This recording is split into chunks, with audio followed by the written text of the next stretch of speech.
हाँ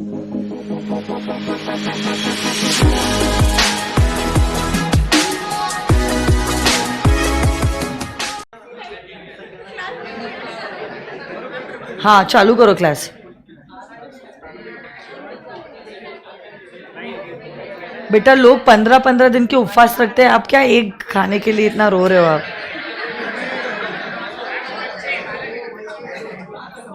okay, good afternoon everyone.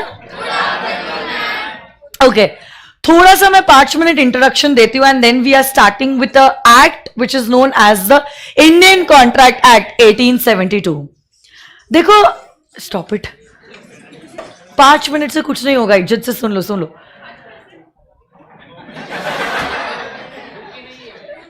Okay बेटा, सुनने कहा है, लिखने के लिए कुछ भी नहीं कहा है मैंने, ठीक है? आप लोग जानते हो सीए फाउंडेशन में आप लोगों को 4 पेपर्स होते हैं, जिसमें से the second paper is of law. Okay, every paper is for 100 marks and even paper number 2 जिसका नाम है business law and business correspondence and reporting, इसका भी वेटेज जो है वो 100 मार्क्स के लिए ही है। बट लॉ इस 100 मार्क्स के पेपर में से सिर्फ 60 मार्क्स का होता है and the remaining 40 marks is business correspondence and reporting. सुन रहे हो ना आप लोग? खास आपके लिए ही मैं बोल रही हूं।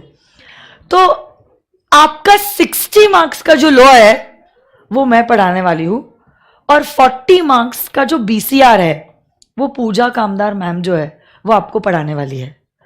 लॉ जो होता है, इस लॉ के सिलेबस को आईसीएआई मतलब हमारे इंस्टीट्यूट ने 5 एक्ट्स में डिवाइड किया है।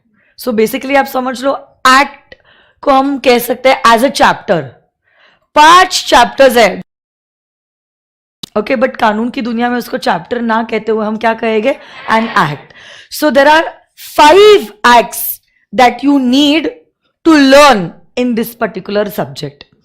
और आज जो एक्ट हम शुरू करने वाले हैं, इसी एक्ट का नाम है द इंडियन कॉन्ट्रैक्ट एक्ट 1872। क्या नाम है? Indian contract act 1872। अब सुनो मेरी बात, बहुत ध्यान से सुनो आप लोग सब, ठीक है? बहुत बार क्या होता है that there are certain problems that arise, जैसे कि बहुत जमाने पहले when there were no vehicles, okay, we used to walk from one place to another. but एक जगह से जब हम दूसरे जगह पे चल के जाते थे, क्या कभी आपने सुना 2 इंसान चल रहे हैं, चलते चलते एक्सीडेंट हो गया और एक आधे की डेथ हो गई या सीरियस इंजरी हो गई, नाउ ही इज हॉस्पिटलाइज्ड? ऐसी कभी कोई घटना आपने सुनी है? आपकी दुनिया में हुआ है ये? तो ऐसा कभी नहीं होता है कि 2 इंसान चलते चलते टकरा गए, एक्सीडेंट हो गया और हॉस्पिटलाइज करना पड़ा या किसी की डेथ हो गई। Why this does not happen? Because my dear friends, humans have brains. तो अगर उन्हें दिख भी रहा है कोई इंसान भागते हुए, दौड़ते हुए, चलते हुए आ भी रहा है, we will give way to that particular person. ऐसा नहीं होता हम भी उसकी तरफ भागते चले जाएंगे, ठीक है? ये सिर्फ पिक्चरों में ही होता है, ठीक है? वो भी for some different reason. So this does not happen because we have brains and we analyse what is about to happen and automatically we react according to it. But few years later man developed motor vehicles and finally motor vehicle मतलब machine. अब ऐसा हो सकता है कि आपकी जो machine है वो फेल हो गई, खराब हो गई, तो उसके वजह से क्या हो जाता है? It might happen that there might be an accident and people may die, may be severely injured, और ऐसी कुछ बातें हो सकती है। जैसे जैसे व्हीकल्स बढ़ने लग गई, जैसे जैसे व्हीकल्स बढ़ने लग गए, वैसे वैसे एक्चुअली एक्सीडेंट्स भी बढ़ने लग गए। और अब ये बढ़ते एक्सीडेंट्स को कंट्रोल करना जरूरी हो गया था। And that is why the government thought that it is important for us also to make certain laws, rules and regulations. तो अब गवर्नमेंट को भी एक अलर्ट मैसेज आ गया कि जिस हिसाब से एक्सीडेंट्स बढ़ रहे हैं, it's not a good indication, और अगर हम सरकार है तो हमें इस बारे में कुछ करना चाहिए। और इसीलिए सरकार बैठी और उन्होंने एक रूल बुक बनाई relating to this rules and regulations of vehicles and traffic. तो रूल्स जैसे कि क्या, छोटी छोटी बातें हैं, you should be 18+ in order to drive. आपको अगर ड्राइव करना है आपके पास लाइसेंस होना चाहिए। You should not drive when you are drunk. ये बताना बहुत जरूरी था ना। एंड ये सारे रूल्स और रेगुलेशंस का होना बहुत ज्यादा जरूरी था। मैं ये नहीं कह सकती ये रूल्स आने के बाद एक्सीडेंट होते ही नहीं है, बट जी हाँ, एक्सीडेंट होने की प्रोबेबिलिटी कम हो जाती है। अदरवाइज कोई भी कैसे भी चाहे जब चाहे तब ड्राइव कर रहा है तो ऑब्वियसली बात है he is risking himself, but more than that he is also risking the life of other people. और ये चांस हम नहीं ले सकते। आपकी जान है, आपको जो करना है आप करो, बट आप आपके मस्ती के लिए किसी और की जान पे खिलवाड़ करोगे तो ये हम एक्सेप्ट नहीं कर सकते। And that is why the government made certain rules and regulations relating to these vehicles and traffic. फिर हमने कहा है कि आपको लाइसेंस का होना जरूरी है, लाइसेंस के लिए टेस्ट देना जरूरी होता है, you can not be drunk and driving, और there are certain signs and symbols that you need to follow. जैसे कि अगर कोई हॉस्पिटल है या स्कूल है, you should not you know, yes, no on zone हो जाता है वो। तो कुछ वन वेज होते हैं, पार्किंग के कुछ रूल्स एंड रेगुलेशंस होते हैं, P1 P2। तो ये सारे रूल्स एंड रेगुलेशंस होते हैं जो आपसे और हमसे एक्सपेक्टेड है। तो इससे एटलीस्ट पूरे देश में एक सिस्टम बनेगा और इसी सिस्टम से हम चीजों को रेगुलेट कर पाएंगे। और इसीलिए गवर्नमेंट ने क्या किया, एक रूल बुक बना दी। और यही जो रूल बुक है ना, फिर कह दिया हर किसी पर्सन जिसको फॉलो, मतलब जिसको ड्राइव करना है, ये रूल बुक को फॉलो करना पड़ेगा, इन इंस्ट्रक्शंस को फॉलो करना पड़ेगा।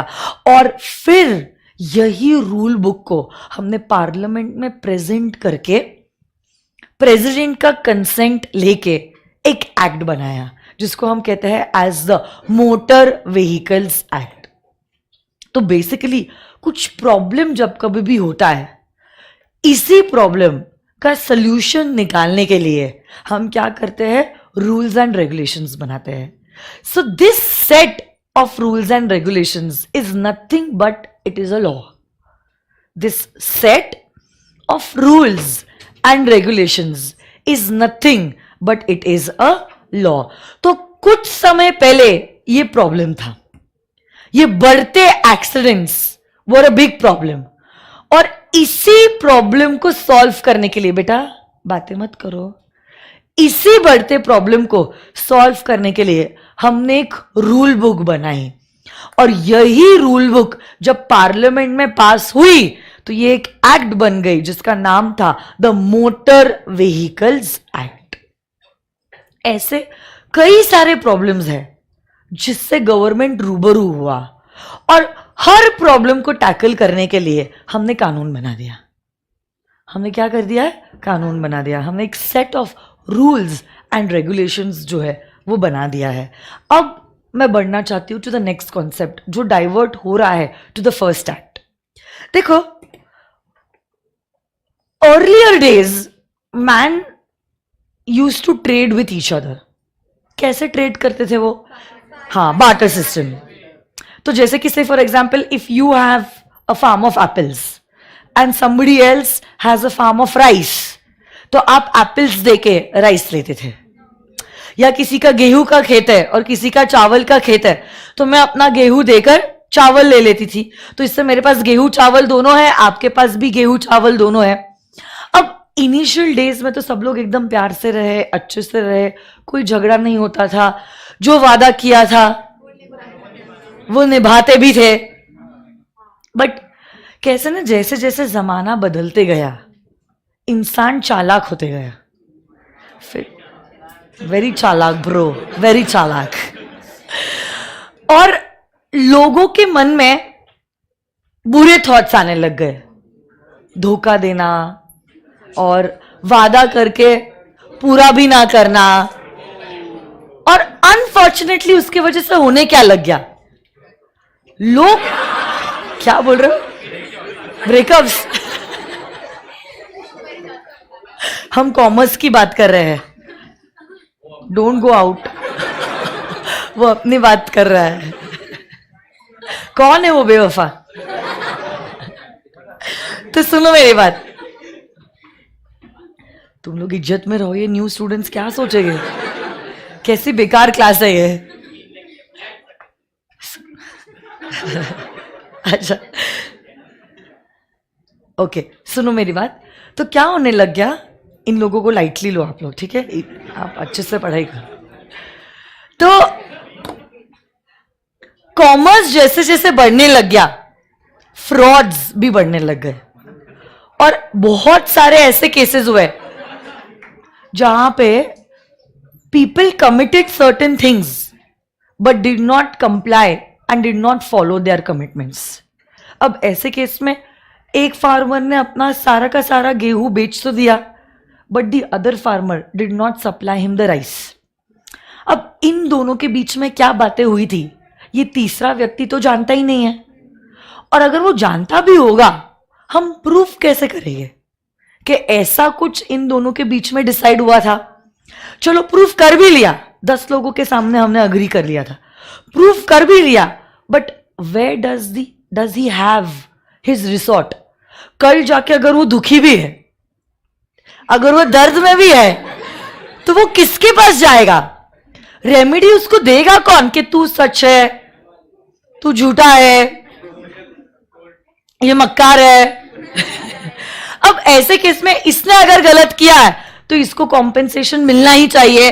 ये कोई जुडिशियल सिस्टम इंडिया में था ही नहीं। तो अब कल जाके इतने लोगों के ग्रीवेंसेस बढ़ने लगे। ग्रीवेंसेस मतलब दुख दर्द, मतलब कितने दुखी आत्मा हो गए, कितने कंप्लेन्स बढ़ने लग गए, but there was no resort for the same. ऐसे करके करके and then you know vehicles आ गई। And once vehicles were introduced, what happened is traveling from one place to another place became much more easier. Not only about traveling, communication also became very easy. पहले तो वो traditional कबूतर वाला system था, फिर postal system शुरू हो गया, टेलीग्राम चालू हो गया, नॉट दिस टेलीग्राम। हाँ, नहीं तो आप लोग वर्ड कैसे, अभी जनरेशन जेड हो आप। टेलीग्राम पता है आपको? टेलीग्राम, हाँ, टेलीग्राम आ गया। उसके साथ साथ then we introduced the cell phone, the telephone. Communication easy हो गया, ट्रैवलिंग इजी हो गया। So basically the world became a smaller place to live in, क्योंकि एक जगह से दूसरी जगह जाना काफी आसान था। सिर्फ ट्रैवलिंग नहीं, एक पर्सन को दूसरे पर्सन को कम्युनिकेट करना भी काफी आसान था। उसके वजह से ट्रेड बढ़ने लग गया और लोगों के बीच का कॉमर्स भी बढ़ने लग गया। बट जैसे जैसे ट्रेड बढ़ा और जैसे जैसे कॉमर्स भी बढ़ा, वैसे वैसे फ्रॉड्स और स्कैंडल्स भी बढ़ गए, because there was no check and there was no control. कल जाके अगर मैंने कॉन्ट्रैक्ट को तोड़ भी दिया है, आप कर ही क्या लोगे मेरे अगेंस्ट? ऐसे लोगों की मेंटालिटी हो गई। So basically you have no remedy. तो मुझ में भी कॉन्फिडेंस बढ़ता चले गया। मुझे ऐसे लगने लग गया, कल जाके अगर मैंने धोखा दे भी दिया है, कॉन्ट्रैक्ट को तोड़ भी दिया है, nobody is going to take any action against me. तो सबको लगने लग गया मैं शेर हूं। एंड लोगों का जो कॉन्फिडेंस था ट्रेड और कॉमर्स में, वो डिक्लाइन होने लग गया। डिक्लाइन होना मतलब समझता है क्या? लोगों का जो विश्वास है वो कम होने लग गया। मतलब कॉन्फिडेंस मतलब वो विश्वास।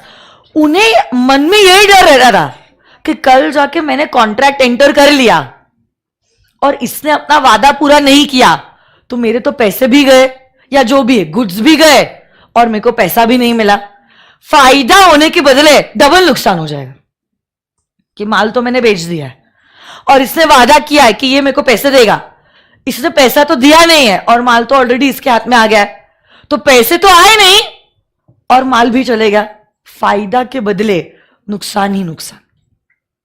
तो ऐसे जब किस्से लोगों के सुनने में आने लग गए, लोगों के मन में डर बैठता गया और लोगों का जो कॉन्फिडेंस था वो डिक्लाइन होते गया।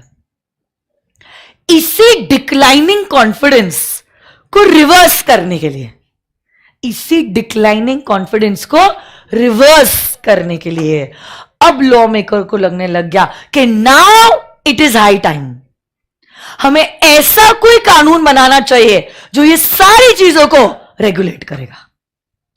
हमें ऐसा कोई कानून बनाना जरूरी है जो ये सारी चीजों को रेगुलेट करेगा। तो देखो प्रॉब्लम क्या हुआ, प्रॉब्लम ये नहीं था कि ट्रेड बढ़ रहा था, कॉमर्स बढ़ रहा था, प्रॉब्लम ये था कि बढ़ते ट्रेड और कॉमर्स के साथ साथ जो नंबर ऑफ फ्रॉड्स थे वो भी बढ़ने लग गए। तो लोगों का जो कॉन्फिडेंस था while doing trade and commerce, this confidence started to decline, और इसी डिक्लाइनिंग कॉन्फिडेंस को रिवर्स करने के लिए, इसी डिक्लाइनिंग कॉन्फिडेंस को रिवर्स करने के लिए अब लॉ मेकर्स को लगा it is high time and we should now make a law relating to the same, कि लोग गलत काम करने के पहले 10 बार सोचे। उसको पता होना चाहिए कि कल जाके अगर उसने वादा किया है और वो निभाया नहीं है, उसको फाइन लग सकता है, पेनल्टी लग सकता है, उसको दूसरी पार्टी को कॉम्पेंसेशन देना पड़ सकता है। ये डर उसके मन में होना चाहिए, तो वो सोच समझ के किसी को वादा दे, नहीं तो फिर ना दे। And that is why we started to draft a rule book जिसमें सारी चीजें लिखी हुई थी। Who can enter into a contract, when he can enter into a contract. कल जाके अगर आपने कॉन्ट्रैक्ट एंटर कर लिया बट आपने वो वादा पूरा नहीं किया, मतलब ब्रीच, ब्रीच मतलब समझता है, जो वादा किया है उसको तोड़ना। So if there is a breach, what all actions I have against the other party, remedies मेरे पास क्या क्या है, ये किए गए प्रॉमिस को मेरे को कब परफॉर्म करना होगा। परफॉर्मेंस, क्या कभी कभार मैं एक ऑब्लिगेशन के अंदर होती हूं टू परफॉर्म अ कॉन्ट्रैक्ट, या क्या ये कॉन्ट्रैक्ट मैं मर्जी से एंटर करती हूं। ये सारी चीजों को हमने एक रूल बुक में ड्राफ्ट कर दिया ताकि लोगों के मन में कोई शक की गुंजाइश ही ना हो और उन्हें अब पता है that these are all the things that I need to follow. और अगर मैंने ये लिखे गए कानून को फॉलो नहीं किया, I will have to bear the repercussions, और मुझे मेरी सजा, मेरे किए की सजा मिलेगी। और ऐसे करके यही रूल बुक बनाकर पार्लियामेंट में जब वो पास हुई और प्रेसिडेंट ने अपना कंसेंट दिया तो बन गई एक एक्ट। आज के जमाने में इस एक्ट को कहते हैं as the Indian contract act. क्या कहते हैं? Indian contract act. And this act was made like 150 साल पहले, in the year 1872. So this act was made long time back. In fact, that was the time when the Britishers were ruling India. उस जमाने से ये act बना हुआ है क्योंकि trading was done even much more before the Britishers came in. Britishers in fact trade करने के बहाने से ही तो इंडिया में आए थे, ईस्ट इंडिया कंपनी, और कितना बड़ा कांड करके चले गए, इंडिया को गरीब करके छोड़ दिया उन्होंने। India was a very rich country, but now after all this British rule, don't ask. तब ऐसे केस में माय डियर फ्रेंड्स, ट्रेडिंग और कॉमर्स तो सदियों से चलता आ रहा है, बट उसको रेगुलेट करने की नेसेसिटी अराइज हुई। And that is why in the year 1872 we drafted the Indian contract act, जिसमें कॉन्ट्रैक्ट से रिलेटेड सारी बातें लिखी हुई है. What do you mean by a contract, contract के टाइप्स क्या होते हैं, कॉन्ट्रैक्ट कैसे एंटर किया जाता है, कॉन्ट्रैक्ट में कम से कम कितनी पार्टीज होनी चाहिए, ज्यादा से ज्यादा कितनी पार्टीज हो सकती है, अगर किसी को कॉन्ट्रैक्ट एंटर करना है क्या कुछ क्राइटेरिया है, जैसे ड्राइव करना है तो यू शुड बी 18, वोट करना है तो यू शुड बी 18, शादी करनी है तो यू शुड बी 21. अभी 21 हो चुका है फॉर एवरीवन, ठीक है. सो शादी करने की बड़ी जल्दी है बेटा.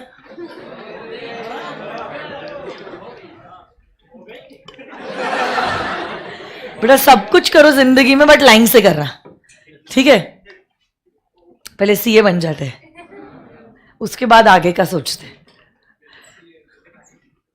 पहले क्या,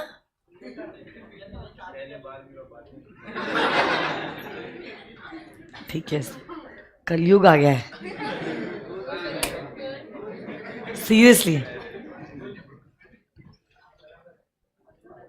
हाँ, so yes, what I was saying is, हाँ, तो जैसे वोट करने के लिए, शादी करने के लिए कुछ एक एज लिमिट होती है, वैसे क्या कोई क्राइटेरिया होता है कॉन्ट्रैक्ट एंटर करने के लिए? होता है. So there is a certain eligibility criteria. अगर आपने कॉन्ट्रैक्ट एंटर कर दिया और दूसरी वाली पार्टी ने कॉन्ट्रैक्ट को पूरा नहीं किया, क्या उसके पास आपके अगेंस्ट कोई रेमेडीज अवेलेबल है? क्या आपको उसके अगेंस्ट कोई रेमेडीज अवेलेबल है? So yes, so what are these remedies? क्या आपको कॉम्पेंसेशन मिलेगा? अगर कॉम्पेंसेशन मिलेगा, क्या अमाउंट का कॉम्पेंसेशन मिलेगा? ये सारी चीजों के बारे में लिखा गया in the Indian contract act 1872.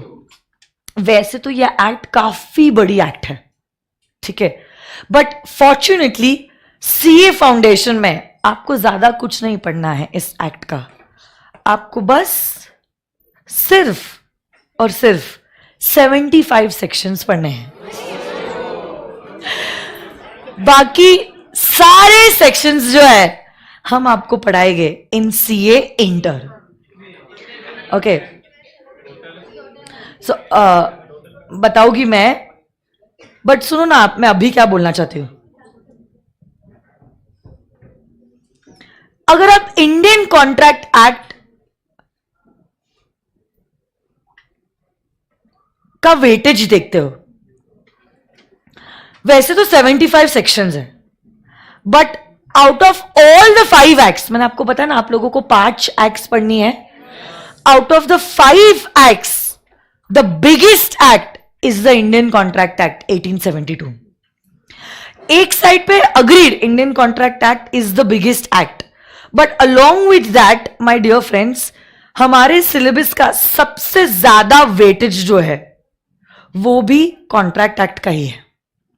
आप लोग जानते हो, अभी कुछ समय पहले मैंने बोला था, कितने आप विजिलेंट हो मेरे को बता, आपका लॉ कितने सिलेबस मार्क्स का है? सिलेबस में से 60. ये 60 मार्क्स के लॉ में से 22 to 24 मार्क्स, कभी कभार 22, कभी कभी 24. ओके, सो कभी कभार 22 होता है, एक आधे 2 अटेम्प्ट में 24 मार्क्स तक का भी वेटेज एक ही एक्ट को गया है, and that is the Indian contract act 1872. In short, आपके पूरे लॉ का सिलेबस का 1/3 हिस्सा इंडियन कॉन्ट्रैक्ट एक्ट है. 1/3 हिस्सा. अगर मैं आपका पूरा लॉ का सिलेबस डिवाइड कर दूं, लॉ के सिलेबस का एक हिस्सा out of 3 is only 1 act, which is the Indian Contract Act 1872. और आपको पता है, ओरिजिनली जब इंडियन कॉन्ट्रैक्ट एक्ट बना था ना, it was a very bulky act. Bulky act मतलब बहुत बड़ी एक्ट थी वो, बहुत बड़ी. And because it was a very bulky act which comprised of almost 266 sections. जब ओरिजिनली 1872 में एक्ट को बनाया था ना, तब ये पूरी की पूरी एक्ट के थे 266 सेक्शंस. बट बाद में जेन्युइनली लॉ मेकर को भी लगा इतनी बल्कि act is not easy to read, understand and interpret. इसलिए कुछ सालों बाद ना इसी कॉन्ट्रैक्ट एक्ट में जो गुड्स के सेल और परचेज से रिलेटेड सारे रूल्स एंड रेगुलेशंस थे वो हटा दिए और उसके बदले में एक नया एक्ट बनाया गया जिसका नाम आया सेल ऑफ गुड्स एक्ट 1930। उसी के 2 साल बाद मतलब 1932 में इंडियन कॉन्ट्रैक्ट एक्ट में जो भी पार्टनरशिप के कॉन्ट्रैक्ट से रिलेटेड रेगुलेशंस थे, partnership is also a kind of a contract, partnership से रिलेटेड जो भी रूल्स एंड रेगुलेशंस थे उसको हटा दिया और उसके बदले में हमने ला लिया पार्टनरशिप एक्ट 1932। तो आज के जमाने में अगर आप इंडियन कॉन्ट्रैक्ट एक्ट देखते हो, first to the 75th section are all the general principles of a contract.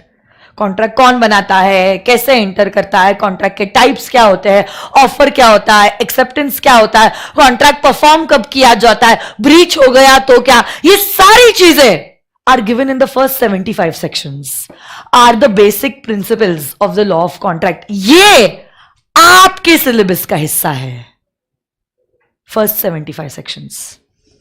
उसके बाद 76 to 123 तो हटाया गया है, एक्ट में है ही नहीं। उसके बाद 124 से लेकर 238 एक्ट में अभी भी है, बट आपको सिलेबस में नहीं है, फाउंडेशन में। ये आपको पढ़ाया जाएगा वहां पे मतलब कहां पे, सीए इंटर में। यस, सीए इंटर में आप ये 5 टाइप के स्पेशल कॉन्ट्रैक्ट्स पढ़ोगे, indemnity, guarantee, bailment, plays and agency. समझ में आई क्या बात कि नहीं आई बात समझ में? और उसके बाद के जो सेक्शन थे ना 239 से 266 उसको हटा के हमने बना दिया पार्टनरशिप एक्ट। तो इन अ नटशेल ये पूरी कहानी के बाद मैं आपको ये बताना चाहती हूं, आपको 1 to 75 सेक्शंस तो है जो सारे बेसिक सेक्शंस हैं, बट अगर आप देखोगे इंडियन कॉन्ट्रैक्ट एक्ट के ही 2 बच्चे हैं, sale of goods act and partnership act, जो आप लोग आपके सिलेबस में पढ़ने वाले हो। But why I gave you all this information? Because अगर सेल ऑफ गुड्स एक्ट और partnership act Indian contract act के बच्चे हैं, आप समझ लो इंडियन कॉन्ट्रैक्ट एक्ट को समझना कितना इंपॉर्टेंट है। इसीलिए वेटेज के हिसाब से भी इंस्टीट्यूट ने इंडिविजुअली सबसे ज्यादा वेटेज कॉन्ट्रैक्ट एक्ट को ही दिया है। आप सोचो 60 मार्क्स में से 22 मार्क्स एक सिंगल एक्ट को है, एलएलपी को तो 5 ही मार्क्स है। हाँ सच में, बट कॉन्ट्रैक्ट एक्ट को 22 मार्क्स है। अब ऑब्वियस सी बात है, अगर 1/3 हमारा सिलेबस का हिस्सा इंडियन कॉन्ट्रैक्ट एक्ट है, तो मेरे जो क्लासेस का समय है, सपोज एग्जाम्पल मैं आप लोगों को 90 डेज में लॉ पढ़ाने वाली हूं एग्जाम्पल, तो 90 डेज के लॉ में से आपके 30 डेज सिर्फ इंडियन कॉन्ट्रैक्ट एक्ट को डेडिकेटेड हो गए। पूछो क्यों? 1, उसका वेटेज उतना है इसलिए उसको इज्जत देनी पड़ेगी, और 2, उसी से सेल ऑफ गुड्स एक्ट और पार्टनरशिप एक्ट बना है। जब तक आपके बेसिक प्रिंसिपल्स क्लियर नहीं होते हैं, you will not even understand the S of sale of goods act or the P of the partnership act. इनकी जड़ ही ये बेसिक प्रिंसिपल से बनी है, and that is why I gave you this history. Even you should know कि हम आने वाले 90 दिनों में क्या कर रहे हैं। आपको भी तो पता होना चाहिए ना, मेरे को पता है, but you should know what is going to happen in the coming 90 days. 30 days Indian contract act को आपको देना ही पड़ेगा। ये मैं डिमांड नहीं कर रही हूं, ये आईसीआई डिमांड कर रहा है। आईसीआई ने कहा है 60 मार्क्स में से 24 मार्क्स हम कॉन्ट्रैक्ट एक्ट को डेडिकेट कर रहे हैं। और प्लस प्रैक्टिकली भी जब तक आपके बेसिक्स ही क्लियर नहीं है, आपको लगता है आप सेल ऑफ गुड्स एक्ट मतलब एडवांस लेवल पे आप जा पाओगे?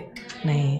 और इसीलिए because of that reason Indian contract act becomes all the more important. Understanding this और नो? अब ऑब्वियसली बात है, अगर 24 मार्क्स इस एक्ट को दिए गए हैं, this act is not going to be a small act. आप देख ही लो, अगर 30 डेज में किसी एक्ट को दे रही हूं तो ऑब्वियसली बात है कंटेंट भी पढ़ने के हिसाब से काफी आपको होने वाला है। इनफैक्ट पूरा इंडियन कॉन्ट्रैक्ट एक्ट जिसको हमने 6 यूनिट्स में डिवाइड किया है goes up to 127 pages.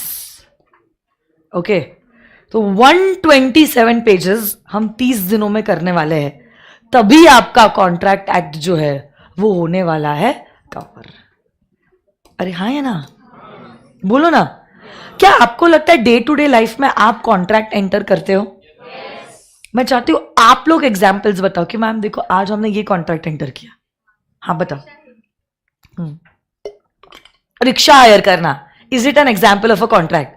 Very good. और अच्छा, बस में हमने ट्रैवल किया तो इज इट अ कॉन्ट्रैक्ट? अरे बोलो ना। कल जाके अगर आप ट्रैवल कर लेते हो और पैसे नहीं देते हो, रिक्शा वाला can file a case against you. हाँ, और बस इतना ही। हाँ, होटल में गए, खाना खाया, ब्रेक के टाइम पे चाय पी, नाश्ता लिया, चिप्स का पैकेट लिया, बिस्किट का पैकेट लिया, इज दिस अ कॉन्ट्रैक्ट? कि बस माल उठा के जा सकते हो पेमेंट दिए बगैर? अरे पैसे मांगेगा या नहीं दुकानदार? और अच्छा, क्लास की फीस, हाँ क्लास में एडमिशन लेना। कल जाके आपने एडमिशन लिया और मैंने पढ़ाया ही नहीं, ब्रीच हुआ या नहीं? Do you have legal course of action against me? तो आपको पता होना चाहिए आपके पास क्या राइट्स है। अरे हाँ है ना? और कोई कॉन्ट्रैक्ट, किसी की घड़ी खराब हो गई, रिपेयरिंग को दे दिया, किसी की बाइक सर्विसिंग को दे दी। अरे हाँ है ना? कभी आप ये सब सोसाइटी के प्रेमाइसिस का लॉ आएगा, कोऑपरेटिव सोसाइटी का। हम कॉन्ट्रैक्ट्स की बात कर रहे हैं। तो बहुत बार ऑनलाइन आप शॉपिंग करते हो, मॉल में जाके शॉपिंग करते हो, all this is what, these are nothing but these are examples of contracts. हर एक व्यक्ति दिन भर में पता नहीं कितने ही कॉन्ट्रैक्ट एंटर कर लेता होगा। सुबह मॉर्निंग एक्टिविटीज से हम शुरू करते हैं, सबसे पहले हम जाके दूध खरीदते हैं, फ्रूट्स और वेजिटेबल्स खरीदते हैं, हाँ है ना? तो ये सारी चीजें are nothing but they are classic examples of contracts. Lunch order कर लिया जोमैटो से, डिनर ऑर्डर कर लिया स्विगी से, आपकी घड़ी खराब हो गई, रिपेयरिंग को दे दी, मोबाइल खराब हो गया, रिपेयरिंग को दे दिया, गाड़ी सर्विसिंग को दे दी। आपके पास से फॉर एग्जाम्पल कुछ गोल्ड था, गोल्ड के दाम इतने बढ़ रहे हैं, आपने गोल्ड बेच दिया, ये कॉन्ट्रैक्ट है। All these are nothing but these are examples of contracts. तो आपको पता होना चाहिए कौन कॉन्ट्रैक्ट एंटर कर सकता है, कब कॉन्ट्रैक्ट एंटर कर सकता है, किसके साथ कॉन्ट्रैक्ट एंटर कर सकता है, और कल जाके दूसरे पार्टी ने अगर आपने दिए गए वादे को पूरा नहीं किया तो आपके पास क्या सारी होती है रेमेडीज। क्या हमारे बॉलीवुड स्टार्स भी कॉन्ट्रैक्ट एंटर करते हैं? बहुत बार ऐसा होता है, जैसे कि सलमान खान ने, सलमान भाई ने अगर पेप्सी के साथ कॉन्ट्रैक्ट एंटर किया है that he will be the brand ambassador of Pepsi को, तब ऐसे केस में उस कॉन्ट्रैक्ट में लिखा होगा कि आप सिमिलर ड्रिंक्स को प्रमोट नहीं कर सकते हैं। So you can not be the brand ambassador of Coca Cola. Hard core competition है। नहीं तो जो हार्ड कोर सलमान भाई के फैंस है, फिर they will be indifferent, Coke हो या पेप्सी हो। समझ रहे हो आप? लेकिन नहीं समझ रहे? हाँ या ना? तो ऐसे बॉलीवुड एक्टर और एक्ट्रेसेस भी क्या कॉन्ट्रैक्ट एंटर कर सकते हो? And in fact you are free to decide the terms and conditions of your contract. आप अपने हिसाब से जो चाहो वो टर्म्स एंड कंडीशंस को अपने कॉन्ट्रैक्ट में कर सकते हो इंट्रोड्यूस। जैसे कि शाहरुख खान ने जब बाजीगर के लिए शूटिंग की थी, unfortunately he had met with a very dangerous accident, जिसके बाद से ही इज अफ्रेड ऑफ हॉर्सेस। तो उसके बाद से जब वो सुपरस्टार बन गए, हर कॉन्ट्रैक्ट में ये क्लॉज लिखते हैं कि मैं हर शॉट देने को तैयार हूं except for a shot with a horse, because he is afraid of horse riding. वैसे ही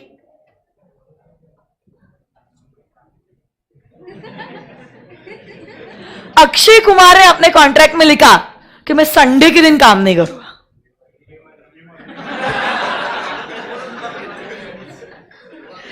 ओके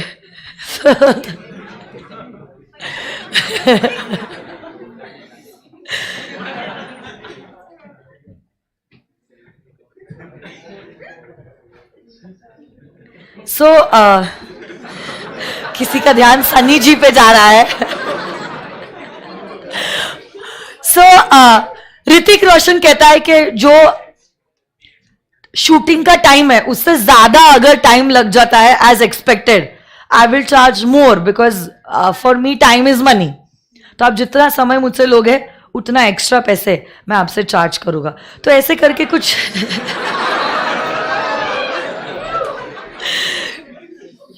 अलग अलग सेलिब्रिटीज है जिन्होंने कुछ अलग अलग टर्म्स एंड कंडीशंस अपने कॉन्ट्रैक्ट में डाले हैं। आप भी अगर कल जाके किसी के साथ कॉन्ट्रैक्ट एंटर करते हो, you can write whatever terms and conditions you want to. Now it is up to the other party whether he wants to accept it or not. अगर उसने एक्सेप्ट कर लिया तो कॉन्ट्रैक्ट एंटर हो जाएगा, otherwise they will look for some other celebrity. वैसे जैसे भी आप मोबाइल खरीदने जाते हो, से आईफोन, तो आपको कहा जाता है इस आईफोन की कीमत 1.25 लाख रुपए, मतलब 1,25,000 रुपीज है। आप बोलोगे उसमें तो 5 फोन आ जाएंगे।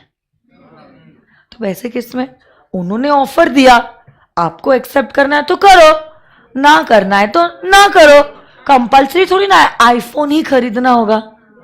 सो basically if you accept the offer the contract is entered, and if you do not accept the offer the contract will not be entered into. Yes or no, guys? Yes. So every day you are entering into multiple contracts, और इन्हीं contracts के क्या terms होते हैं, क्या conditions होते हैं, क्या इम्प्लीकेशंस होता है कानून में, ये आने वाले 30-35 दिन में हम लोग देखने वाले हैं। आज आप बस ये छोटा सा पीपीटी लिख लीजिए और हो गया। New students you have a book, it's a request. कितने बेशर्म होना तो लोग। It's a request to everyone, especially the new kids, that please have a separate notebook for law. Okay? So you should have a separate notebook for each subject. मेरे subject भी 100 marks का है, तो उसके लिए भी आपको एक सेपरेट नोटबुक होना जरूरी है। और क्लास में हम कुछ एग्जाम्पल्स लिखते हैं, समरी लिखते हैं, कुछ सवालों के जवाब लिखते हैं, उसके अलावा आपको कुछ होमवर्क भी मिलेगा। तो सब कुछ आप उसी बुक में लिखोगे। क्लास वर्क और नोटबुक एक ही बुक में होगा। तो एक नोटबुक स्पेशली फॉर लॉ होना बहुत ज्यादा जरूरी है। जिनके पास है आप प्लीज लिख लीजिए, जिनके पास बुक्स नहीं है please take a photo of it.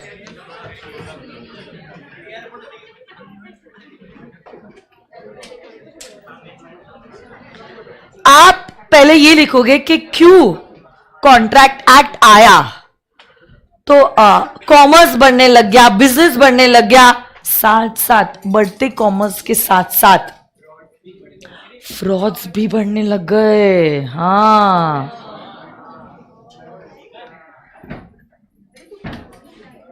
क्यों बातें कर रहे हो आप लोग?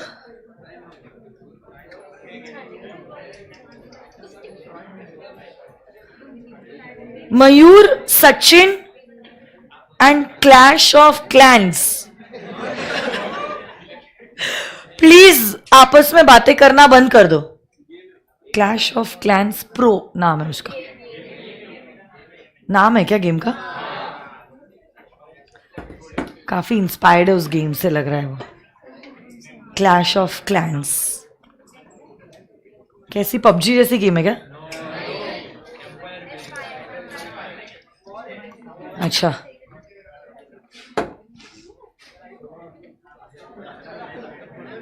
लिख लिया आप लोगों ने? कोई लिख भी रहा है या सबने फोटो क्लिक कर दिया? तुम क्यों नहीं लिख रहे हो? तुम्हारे पास तो है ना बुक? हाँ, लिखो प्रॉब्लम। कॉमर्स और बिजनेस इंक्रीज हो गया और उसके साथ साथ फ्रॉड भी इंक्रीज हो गया। नहीं बेटा, ड्राइंग बनाओगे क्या आप? मतलब कुछ भी सवाल पूछते आप।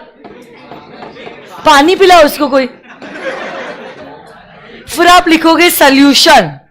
कॉन्ट्रैक्ट से रिलेटेड हमने रूल बुक बनाई, इसी रूल बुक को पार्लियामेंट में पास करवाया और फिर ये एक एक्ट बन गई जिसका नाम है Indian contract act 1870। So 1872 is not my lucky number. 1872 is the year in which this act was made. It came into enforcement. Okay?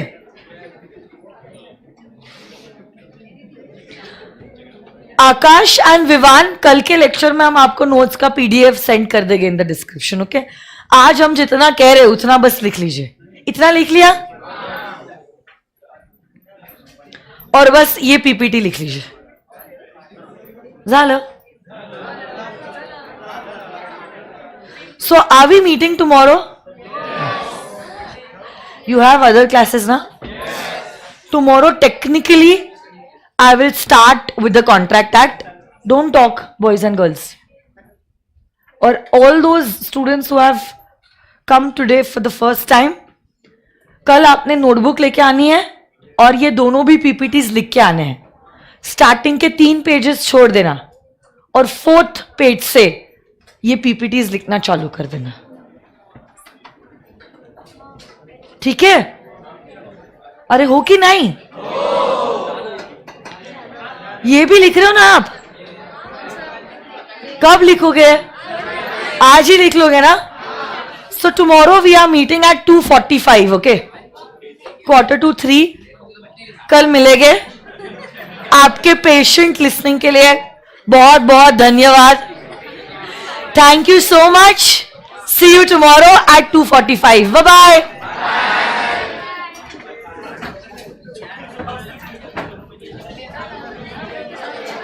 Ma'am क्या लिखना है? ऋषि पूछ रहा है। बेटा आपको स्क्रीन पे जो पीपीटी नजर आ रहा है ना वो लिखना है बेटा, ठीक है?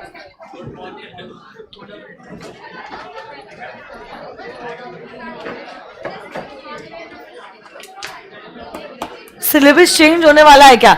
नवंबर अटेम्प्ट के लिए तो चेंज नहीं होने वाला है। जून अटेम्प्ट के लिए 1 जून को खुलासा होगा।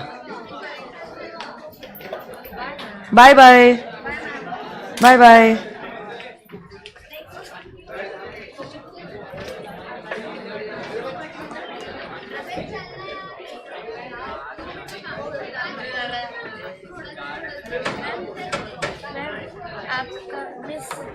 आपके क्वेश्चन मतलब 10 years बैक क्वेश्चन पेपर मिलेंगे, गूगल पे मिलेंगे कहीं?